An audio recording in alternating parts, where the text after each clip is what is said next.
एक सुंदर गांव में एक बुद्धिमान नारी रहती थी। उसका नाम था लीला। वह गांव की सभी समस्याओं का समाधान निकालती थी और लोगों की मदद करती थी।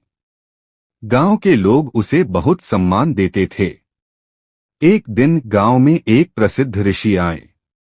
उनका नाम था आनंद। ऋषि ने गांव में शांति और प्रसन्नता देखकर लीला की प्रशंसा की। उन्होंने कहा, हे लीला, तुमने इस गांव को बहुत खुशहाल बनाया है। तुम्हारी बुद्धि और करुणा से लोग बहुत लाभान्वित हुए हैं। लीला ने विनम्रता से कहा, महात्मा, यह मेरा कोई विशेष गुण नहीं है। मैंने भी जीवन में बहुत संघर्ष किया है। मैंने देखा है कि दुख और सुख जीवन का हिस्सा है। हमें इन दोनों का सामना करने की शक्ति होनी चाहिए। ऋषि ने कहा, तुम्हारी बात सही है लीला। जीवन में उतार चढ़ाव आते रहते हैं। महत्वपूर्ण यह है कि हम इन परिस्थितियों से कैसे निपटते हैं। हमें धैर्य और शांति बनाए रखनी चाहिए। लीला ने पूछा, महात्मा, आप जीवन में क्या सीखे हैं? ऋषि ने मुस्कुराते हुए कहा, मैंने सीखा है कि क्रोध और लोभ मन को अंधा बना देते हैं। हमें इनसे दूर रहना चाहिए। हमें दूसरों की मदद करनी चाहिए और हमेशा सत्य का मार्ग अपनाना चाहिए। लीला ने कहा, महात्मा, आपकी बातें बहुत सार्थक हैं। मैं इन बातों को हमेशा याद रखूंगी। ऋषि ने कहा, लीला, याद रखो, ज्ञान केवल किताबों में नहीं मिलता है। यह जीवन के अनुभवों से भी सीखा जा सकता है। हर व्यक्ति के पास कुछ न कुछ। विक्रम एक प्रतिभाशाली युवक था। पढ़ाई में अव्वल, खेलों में दक्ष और कला में रुचि रखने वाला। लेकिन जीवन ने उसके साथ एक ऐसा खेल खेला कि वह धीरे धीरे खुद को ही भूलने लगा। सब कुछ एक दिन में ही बदल गया। एक सड़क दुर्घटना ने उसके माता पिता को छीन लिया। अकेलापन उसे घेरने लगा। घर जो कभी खुशियों का घर था, अब एक खालीपन सा लगने लगा। दोस्तों के साथ खेलने का मन नहीं करता था। पढ़ाई में मन नहीं लगता था। दुनिया से कटने लगा, धुंधली सी दिखती। लोग आते जाते, हंसते खेलते, लेकिन उसके लिए सब कुछ बेजान सा लगता। खाने पीने में भी रुचि नहीं रही। शरीर दुर्बल होता जा रहा था। एक दिन उसके पड़ोसी ने उसे देखा। उनकी चिंता बढ़ गई।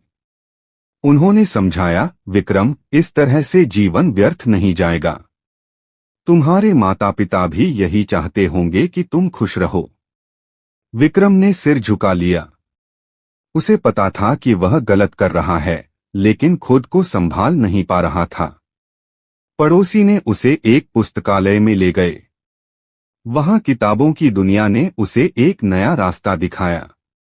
उसने साहित्य पढ़ना शुरू किया। कवियों की रचनाओं ने उसके मन को छुआ। लेखकों के विचारों ने उसे सोचने पर मजबूर किया।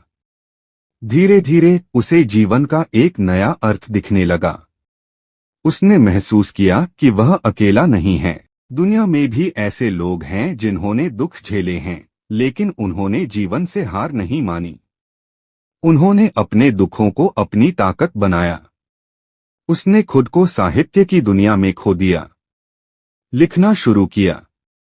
अपने दुखों को शब्दों में ढालने लगा। धीरे धीरे उसके अंदर एक नई ऊर्जा का संचार हुआ। उसने सोचा, मेरे माता पिता चाहते होंगे कि मैं कुछ करूं। मैं अपने जीवन को सार्थक बनाऊं। उसने एक साहित्यिक संस्था बनाई। युवाओं को लेखन के लिए प्रोत्साहित किया। उनकी प्रतिभा को निखारा। धीरे धीरे वह फिर से उसी विक्रम बन गया जो कभी हुआ करता था। खुश, संतुष्ट और जीवन से जुड़ा हुआ। उसने महसूस किया कि दुख ने उसे तोड़ा नहीं, बल्कि मजबूत बनाया। यह कहानी एक वफादार नौकर गोपाल की है, जो अपने मालिक के प्रति निस्वार्थ भक्ति रखता है। हालांकि परिस्थितियां उसे एक कठिन परीक्षा में डाल देती हैं, जिससे उसे बहुत बड़ी सीख मिलती है। एक छोटे से गांव में सुरेश नाम का लड़का रहता था। बचपन में ही उसने अपने माता पिता को खो दिया। उसके पास न कोई सहारा था, न ही उसके पिता की कोई जमीन। वह एक छोटी सी झोपड़ी में रहता था, लेकिन गांव में आई बाढ़ के कारण उसकी झोपड़ी भी बह गई। गांव के जमींदार धर्मदास बहुत दयालु व्यक्ति थे। उन्होंने सुरेश पर दया कर उसे अपने यहाँ काम पर रख लिया और रहने के लिए एक झोपड़ी दे दी। समय बीतता गया और सुरेश बड़ा हो गया। अब वह पूरी लगन से जमींदार के यहाँ काम करता था और जमींदार भी उस पर बहुत भरोसा करने लगे थे। एक दिन जमींदार ने सुरेश से कहा, बेटा, तुम अब शादी क्यों नहीं कर लेते? अब तुम्हारी शादी की उम्र हो गई है। तुम्हारी पत्नी आएगी तो तुम्हारे कई कामों में हाथ बौंटाएगी। मैं चाहता हूँ कि मेरे जीते जी तुम्हारी शादी हो जाती। क्या जाने कब भगवान का बुलावा आ जाए। सुरेश बोला, मालिक, ऐसा क्यों कह रहे हो? मेरे लिए आप ही सब कुछ हैं। आप जैसा उचित समझे मैं वही करूंगा। जमींदार बोले, मेरी नजर में तुम्हारे लिए एक बहुत अच्छी लड़की है। शादी के खर्च की चिंता मत करना, वह मेरी जिम्मेदारी होगी। सुरेश झिझकते हुए बोला, जो भी आपका निर्णय होगा वह मेरे भले के लिए ही होगा। आप मेरे पिता समान हैं। धर्मदास का बेटा विक्रम यह सब सुन लेता है और गुस्से में अपने पिता के पास आता है। पिताजी, ये आप क्या कर रहे हैं? सुरेश हमारा नौकर है और आप उसकी शादी का खर्च क्यों उठा रहे हैं? धर्मदास ने सख्ती से जवाब दिया। वह मेरा नौकर नहीं, बेटे जैसा है। विक्रम चिढ़कर बोला, आप मेरे पिताजी हैं या उसके? धर्मदास नाराज होकर बोले, जब मैं बीमार था तब कहाँ गया था तुम्हारा अपनापन? तब सुरेश ने मेरी कितनी सेवा की थी। वह दिन रात मेरी देखभाल करता था और तुम अपने शौक में मस्त रहते थे। तुम मुझे मत सिखाओ कि कौन अपना है और कौन पराया। विक्रम और भी गुस्से में आ गया। उसने सोचा कि उसे सुरेश को रास्ते से हटाना होगा। विक्रम नशे और जुए की लत में डूबा हुआ था। एक दिन उसने अपने पिता से 10,000 रुपए मांगे, लेकिन जब जमींदार ने उसे पैसे देने से इनकार कर दिया तो वह भड़क उठा। विक्रम ने सोचा, अब मैं देखता हूँ कि मुझे पैसे कैसे नहीं मिलते। वह चोरी की योजना बनाने लगा। अगले दिन जमींदार की तिजोरी से 20,000 रुपए गायब हो गए। पूरे घर में हड़कंप मच गया। विक्रम मौके का फायदा उठाकर बोला, पिताजी, चोर और कौन हो सकता है? सुरेश ही होगा। सुरेश हैरान रह गया।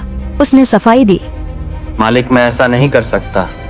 आप पर मेरा पूरा जीवन समर्पित है। लेकिन विक्रम ने उसे झूठा ठहराते हुए उसके घर की तलाशी की मांग कर दी। जमींदार ने पहले विक्रम के कमरे की तलाशी ली, लेकिन वहां कुछ नहीं मिला। फिर सुरेश की झोपड़ी की तलाशी ली गई और वहां से पैसे मिल गए। सुरेश स्तब्ध रह गया। यह कैसे हो सकता है? यह किसी की साजिश है। जमींदार का भरोसा टूट गया। विक्रम बोला, देख लिया पिताजी, अब पता चला कि कौन सच्चा है और कौन झूठा। धर्मदास को बहुत बड़ा झटका लगा। उन्होंने सुरेश की तरफ देखा, लेकिन कुछ नहीं बोले। सुरेश रोते हुए बोला, मालिक, मैं निर्दोष हूँ। मैं आपके लिए जान दे सकता हूँ, पर चोरी नहीं कर सकता। धर्मदास ने गहरी सांस ली और कहा, मुझे अब कुछ नहीं कहना, तुम यहाँ से चले जाओ। सुरेश वहां से दुखी होकर चला गया। लेकिन गांव के एक बुजुर्ग ने यह सब देख लिया था। उन्होंने जमींदार को बताया कि उन्होंने आधी रात को विक्रम को चुपके से पैसे छुपाते देखा था। धर्मदास को जब यह सच पता चला तो उन्हें बहुत पछतावा हुआ। उन्होंने तुरंत सुरेश को बुलाया और गले से लगा लिया। बेटा, मुझसे बहुत बड़ी गलती हो गई। मैं तुम पर भरोसा नहीं कर सका। विक्रम ही असली चोर है। सुरेश की आंखों में आंसू थे, लेकिन उसने जमींदार से कहा, मालिक, आपको दोषी महसूस करने की जरूरत नहीं। आपके लिए तो मैं जान भी दे सकता हूँ। धर्मदास ने विक्रम को घर से निकाल दिया और उसे अपनी गलती सुधारने का आदेश दिया। विक्रम का झूठ उजागर हो चुका था। गांव के लोग जमींदार के फैसले की सराहना करने लगे। सुरेश को फिर से जमींदार ने अपने साथ रख लिया और उसे अपना उत्तराधिकारी बना लिया। इंसान की असली पहचान उसके कर्मों से होती है, न कि उसकी संपत्ति से।